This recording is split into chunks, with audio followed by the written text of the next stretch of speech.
오늘 우리가 함께 살펴본 말씀은요, 시편 105편 12절에서 23절의 말씀인데요. 우리 함께 같이 보도록 하겠습니다. 시편 105편입니다. 105편 12절에서 23절의 말씀 우리 다 같이 보도록 하겠습니다. 교독하겠습니다. 제가 먼저 읽겠습니다. 그때 그들의 사람 수가 적어 그 땅의 나그네가 되었고 이 족속에게서 저 족속에게로 이 나라에서 다른 민족에게로 또 돌아다녔도다. 그러나 그는 사람이 그들을 억압하는 것을 용납하지 아니하시고 그들로 말미암아 왕들을 꾸짖어 이르시기를 나의 기름 부은 자를 손대지 말며 나의 선지자들을 해하지 말라 하셨도다. 그가 또 그 땅에 기근이 들게 하사 그들의 의지하고 있는 양식을 다 끊으셨도다. 그가 한 사람을 앞서 보내셨으며 요셉이 종으로 팔렸도다. 그의 발은 착고를 차고 그의 몸은 쇠사슬에 매었으니 곧 여호와의 말씀이 응할 때까지라. 그의 말씀이 그를 단련하였도다. 왕이 사람을 보내어 그를 석방하며 뭇 백성의 통치자가 그를 자유롭게 하였도다. 그를 그의 집의 주인관자로 삼아 그의 모든 소유를 관리하게 하고 그의 뜻대로 모든 신하를 다스리며 그의 지혜로 장로들을 교훈하게 하였도다. 다 같이요.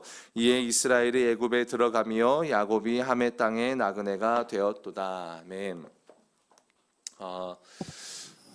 제가 2020년도 7월인 것 같아요. 그때 이제 한국에 이렇게 멕시코에서 사역을 마무리하고 한 5년 정도 마무리하고 이제 들어왔습니다. 그리고 2021년도에 1월에 제가 포도나무 교회를 이렇게 오게 되었거든요. 그래서 지금 만 4년 채우고 지금 5년째 지금 사역을 하고 있어요. 시간이 참 빠르죠. 제가 왔을 때 계셨던 분도 계시고 또 그 이후에 제가 온 이후에 오신 분들도 좀 많이 있는 것 같습니다. 이렇게 딱 한국에 처음 들어올 때 굉장히 좀 막막한 마음, 물론 하나님의 말씀이 있었고 인도하심이 분명히 있어서 들어온 길이었지만 제가 멕시코를 이제 사역하러 거의 이민 이제 마음으로 갔죠. 갈 때 이민 가방 12개를 가지고 갔습니다. 그리고 들어올 때도 이민 가방이 12개였습니다. 갈 때도 버리고 간 게 다 이렇게 버리고 주고 이렇게 하고 간 게 있고 이제 다시 들어올 때도 거기에 있던 모든 살림들을 다 정리하면서 다시 이렇게 들어왔습니다. 이렇게 딱 이제 다 정리하고 한국에 들어왔는데 제일 이렇게 마음이 어려운 게 다른 거는 괜찮은데 마음이 어려운 게 이렇게 거할 처소가 없다는 게 집이 없다는 게 제일 마음이 어렵더라고요. 아무래도 이제 해외에서 5년의 시간을 보내고 오니까 이제 한국에서는 뭔가 경제적인 흔적이 없잖아요. 그러니까 대출도 받을 수도 없고 뭔가 할 수도 없단 말이에요. 그러니까 그러면서 이제 처가살이를 이렇게 시작하게 되다가 이제 주님의 은혜로 지금은 이제 제가 이렇게 살아가고 있어요. 그러니까 그걸 느끼면서 뭔가 정착할 곳이 없다라는 게 어떤 면에서는 참 이렇게 어려운 부분이 되기도 합니다. 그러면서 제가 이제 해외에서 돌아오고 나서 이제 거의 한 이렇게 시간 쭉 흘러온 속에서 깨닫는 게 뭐냐면 우리가 살아가는 삶이라는 게 뭐가 이렇게 참 없다라는 생각이 좀 들어요. 뭔가 이렇게 손에 쥐는 게 없어요. 여러분은 어떠십니까? 뭐 통장에 잔고가 있다고 하지만 뭐 아주 작은 문제 하나 터지면 그거 하나 막을 수 있는 게 없더라고요. 근데 저는 이게 꼭 목회자만의 삶이 꼭 이렇다라고 생각하지는 않아요. 그러니까 우리가 믿는 자의 인생, 특별히 이 땅을 살아가면서 우리의 인생이 뭔가 손에 많은 것을 꼭 쥐고 뭔가 많은 것을 누리는 것에 우리의 삶의 목적이 있지 않다라는 겁니다. 그걸 목적으로 삼지 않아요. 막 떵떵거리고 사는 것을 목적으로 삼지 않는다라는 겁니다. 하나님이 우리를 부르실 때에 뭔가 우리의 힘과 우리의 능력으로 하나님은 이 땅을 살아가도록 우리를 부르지 않으셨다는 것을 이렇게 좀 깨닫게 됩니다. 그러니까 각자의 삶의 어떤 질적으로 수준의 여러 차이들도 있겠죠. 그러나 우리 모두에게 주어진 삶의 여정 속에서 동일하게 우리가 붙들고 추구해야 될 것이 뭐냐면 바로 그게 나그네의 삶이지 않을까라는 생각을 하게 됩니다. 나그네의 삶이라는 게 다른 게 아니더라고요. 이렇게 정착한다. 여러분, 나그네의 삶과 반대가 되는 게 이게 뭔가 정착한다라는 거잖아요. 이게 정착한다는 것이 갖고 있는 의미가 뭐냐면 안정감, 안주, 또 편안함. 어떠세요, 여러분? 좋지 않습니까? 그죠? 불안한 것보다는 이왕이면 저도 그래요. 어떤 분이 그런 이야기를 하더라고. 이 세상에 여러 많은 이렇게 우울증도 있고 여러 이제 실제 질병적인 문제들 있잖아요. 그러니까 뭔가 질병으로 이렇게 그런 우울증이 있고 이렇게 정신적인 문제들이 있는 분들이 많죠. 근데 대부분 우리가 흔히 말하는 요즘 시대 가운데 한 통장에 한 10억, 한 20억만 있으면 모든 우울증은 다 사라질 거라고 이야기하는 분 하더라고요. 실제 그럴 수도 있지 않겠나 생각을 해봐요. 그잖아요. 그만큼 우리가 이 재정적인 것에 갖고 있는 어려움이 크니까요. 그죠?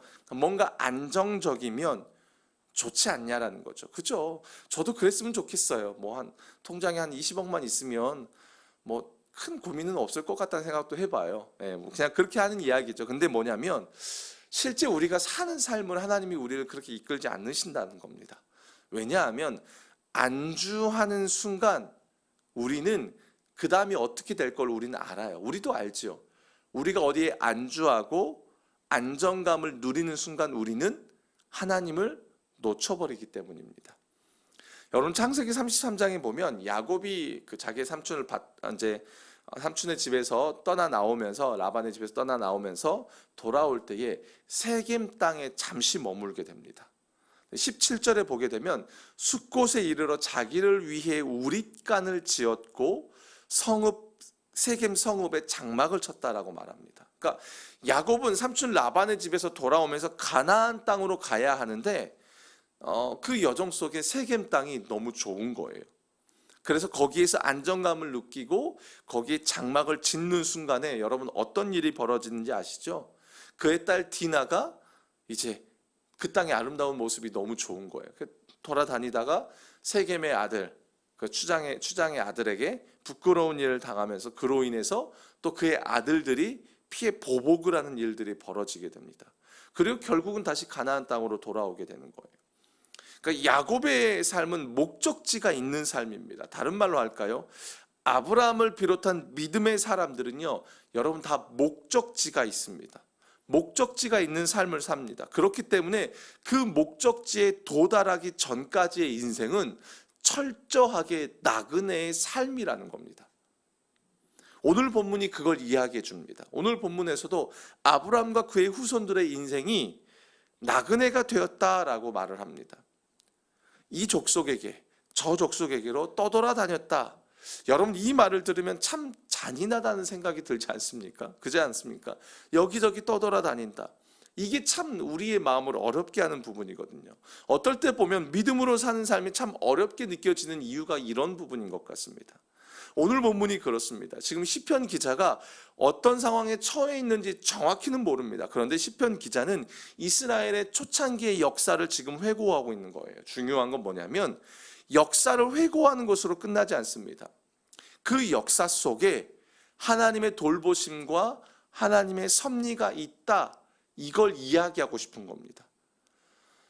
앞서 말씀드린 것처럼 믿음의 삶은 철저하게 나그네의 인생입니다. 여기서의 강조점은요, 여러분 잘 보셔야 합니다. 이게 뭐냐면 여기에 나그네 인생의 강조점이 뭐가 있냐면 어딘가를 정착하지 못하고 떠돌아다니는 그런 것을 말하는 게 아니라 여러분 나그네의 인생이라는 건 철저하게 목적지가 있다라는 겁니다. 이게 중요하다는 겁니다. 목적지가 없이 떠도는 것은 문제가 있겠죠. 어려움이 되겠죠. 그러나 우리에게는 분명한 목적지가 있다라는 겁니다. 그 말은 다른 말로 하면 뭐냐면요. 그렇기 때문에 우리가 이 땅에 나그네 인생을 살아가는 우리의 삶을 하나님이 그냥 내버려 두지 않으신다는 겁니다. 이 두 개념이 너무 중요해요. 뭐라고요, 여러분? 나그네 인생은 목적지가 있다. 목적지가 있기 때문에 그 인생을 하나님이 그냥 두지 않으신다는 겁니다.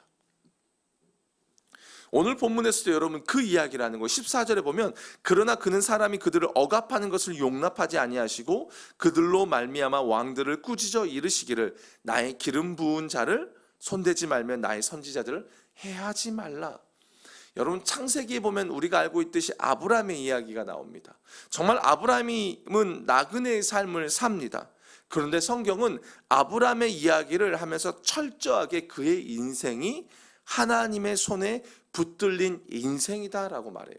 창세기 12장 1절에 하나님이 아브라함을 부르십니다.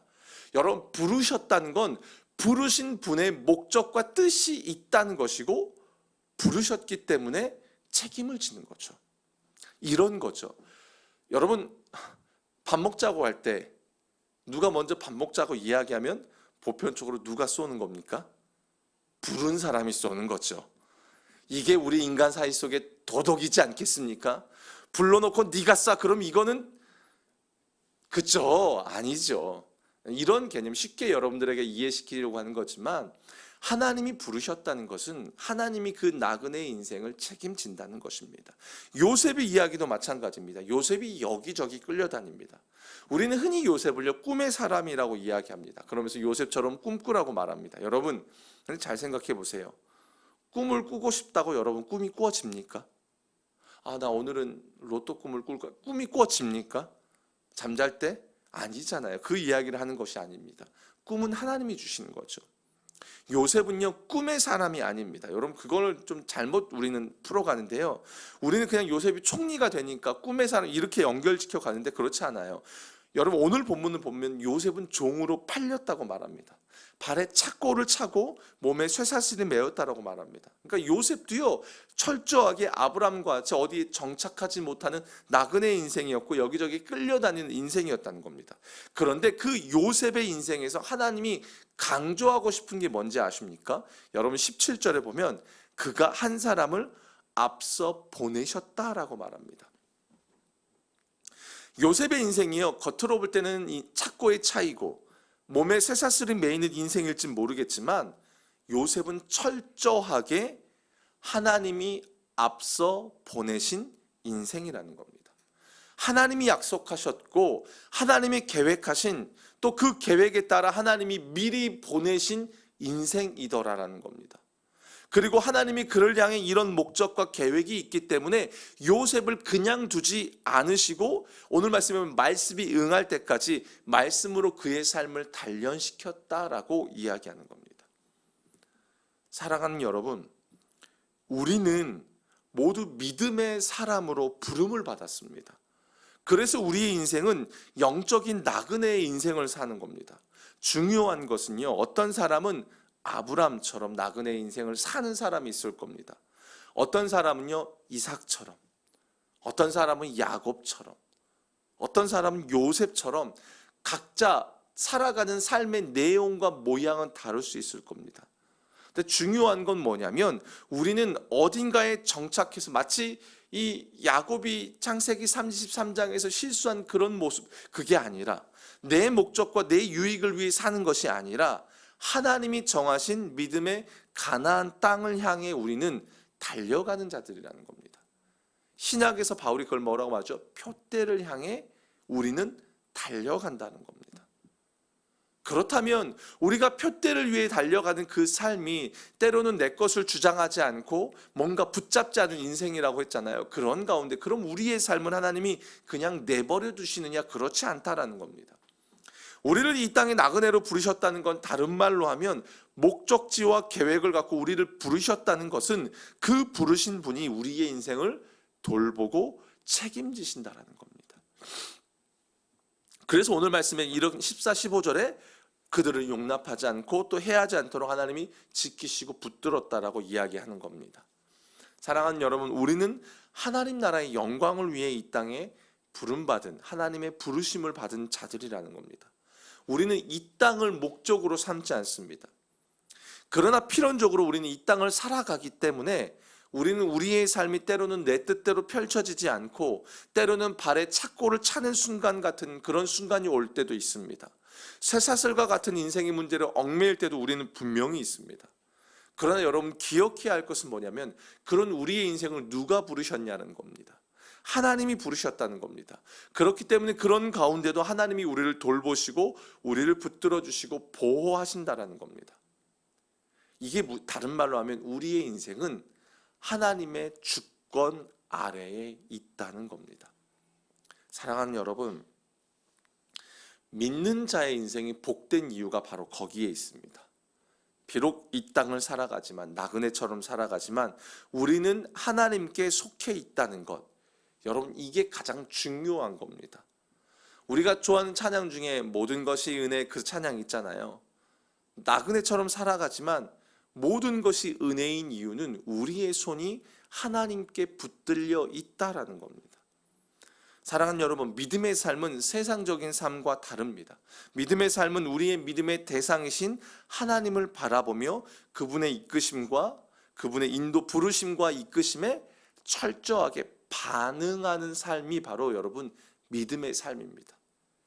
그런데 믿음의 삶을 살기 위해서는 우리의 손에 쥐고 있는 것을 내려놓는 과정이 반드시 필요합니다. 왜냐하면 우리가 손에 뭔가를 쥐고 있으면, 그렇죠? 하나님을 붙잡지 못하기 때문입니다. 근데 더 중요하고 큰 게 있더라고요. 내가 하나님을 붙잡고 있는다는 그 손보다 하나님이 나를 붙잡고 있는 그 손이 더 강하고 크다는 것을 성경은 우리에게 말해주고 있다라는 겁니다. 아브라함의 인생, 요셉의 인생을 통해서 우리에게 보여줍니다. 그 믿음의 조상들이 각자의 삶의 터전에서 진통이 있었습니다. 아브라함도 진통이 있었습니다. 요셉이라고 진통이 없었을까요? 야곱이라고, 이삭이라고 없었을까요? 넘어짐이 없었을까요? 넘어짐도 있었습니다. 근데 그들이 결국에 믿음의 조상이라고 불리우는 이유는 뭐냐면 그들이 대단해서가 아닙니다. 하나님께서 신실하게 그들의 삶을 붙드시고 역사하셨기 때문이라고 성경은 우리에게 이야기합니다. 여러분, 우리는 여전히 넘어집니다. 아마 오늘 새벽에 이렇게 기도하고 결단하실 겁니다, 여러분들. 근데 그리고 바로 삶의 현장에 가면 바로 염려가 또 밀려올 겁니다. 그게 우리의 삶입니다. 두려움이 몰려옵니다. 성령님으로 충만해지길 간구하지만 막상 현실에 나아가면 현실의 두려움으로 충만해지는 우리의 모습을 봅니다. 넘어집니다. 이게 맞나? 내가 이렇게 사는 게 맞나? 예, 아브라함도 그랬습니다. 야곱도 그랬고 다 있었습니다. 그런데 하나님은 그런 우리의 연약함을 넘어 하나님의 신실하심이 그들의 인생을 감싸고 있었다는 걸 우리에게 보여주면서 우리도 동일합니다. 그 하나님의 신실하심이 우리의 인생을 둘러싸고 있다는 것을 여러분 우리는 기억해야 할 것입니다.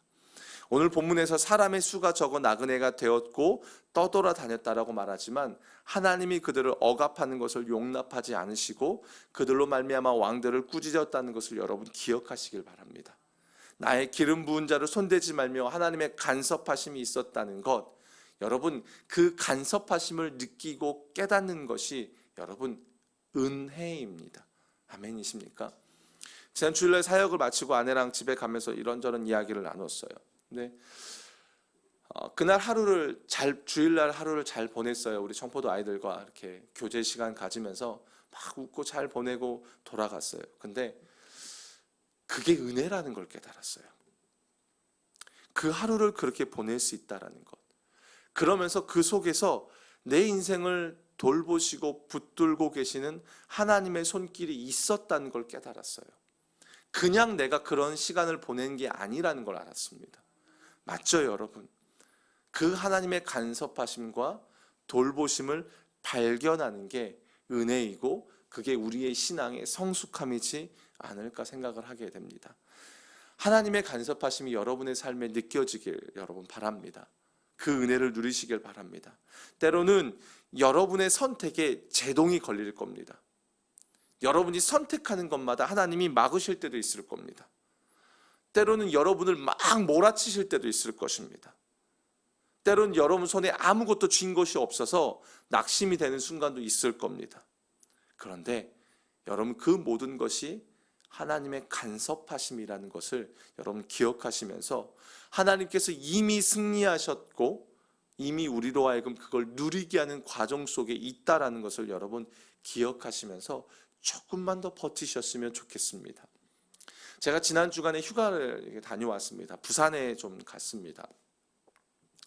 뭐 이렇게 놀러 가는 것도 있겠죠. 쉬는 것도. 근데 굳이 꼭 쉬는다면 꼭 진도보다 더 멀더라고요. 힘들었어요. 운전하는 게요. 근데 꼭 그것만이 목적이 있지는 않았어요. 거기에 저희가 가정이 좀 섬겨야 될 가정이 좀 있었습니다. 특별히 이제 그 일 때문에 거기를 가게 된 거예요. 근데 참 어려움을 처했는데 지금 이제 거기서 나오고 있는 그런 과정 속에 있었거든요. 근데 감사한 건 뭐냐면 제가 가서 발견한 게 그분이 아직은 믿음이 막 대단하진 않아요. 근데 그분은 보질 못해요. 근데 저는 그 가운데 가서 본 게 뭐냐면 하나님이 그 가정을 붙들고 계신다는 게 눈으로 보여지는 겁니다. 그 어린 아이가 혼자서 교회를 나가고 있어요. 막내 딸이. 근데 그곳에서 하나님이 또 그 딸의 친구가 목사 딸인 거예요. 또 붙들어 주시는 거예요. 이런 과정 여러 일들이 있는데 보여주시는 겁니다. 그러면서 제가 그냥 이야기했어요. 버텨야 합니다. 버티십시오. 버텨야 됩니다. 라고 계속 이야기하고 왔습니다. 버티면 언젠가는 깨닫고 언젠가는 그 하나님의 신실하심이 은혜로 다가오게 될 것입니다. 사랑하는 여러분, 하나님은 신실하시다는 것을 잊지 마시고 여러분에게 주어진 그 인생을 믿음으로 버티며 때로는 손에 쥐는 게 없을지라도 나그네의 삶 고단하죠. 또 불안하기도 하죠. 그렇지 않습니까? 그러나 여러분 그 현장에서 눈을 들어 주님을 바라보시고 너의 도움이 어디서 올고 천지를 지으신 여호와께로다라는 그 믿음의 고백으로 여러분 그곳에서 기도하시고 때로는 한숨이 나오면 쉬십시오. 괜찮습니다. 한숨을 쉬어도 됩니다. 왜냐하면 결국엔 하나님이 그 한숨을 주를 향한 우리 찬양의 고백처럼요. 주를 향한 노래로 바꿔 가시기 때문입니다. 그게 하나님의 신실하심입니다. 아멘이십니까? 우리 함께 같이 기도했으면 좋겠습니다. 우리 마지막으로 우리 함께 같이 한 가지 기도 제목 붙잡고 기도할 때요. 주님, 당신의 부르심이 목적지가 있는 나그네임을 믿습니다. 나는 주님의 부르심을 받은 자임을 내가 놓치지 않겠습니다. 때로는 요셉처럼 착오를 차고 쇠사슬에 매이는 것 같은 삶을 살지만 하나님은 요셉의 인생을 말씀을 통해 단련시키고 결국에 응하게 하신 것처럼 그렇게 신실하게 역사하셨다는 것을 내가 믿고 내 삶에도 그 하나님의 신실하심이 온전히 나타나는 인생이 되게 해달라고. 하나님, 나그네 인생이 복된 이유는 하나님이 나그네 인생의 주인이 되시기 때문임을 내가 믿고 하나님에 대한 믿음이 더욱 견고해지는 내 인생이 되게 하여 주시옵소서. 우리 마지막으로 주님의 이름 한번 부르짖고 우리 다 같이 기도하시고 개인 기도하시고 돌아가시겠습니다. 아버지 하나님 감사합니다.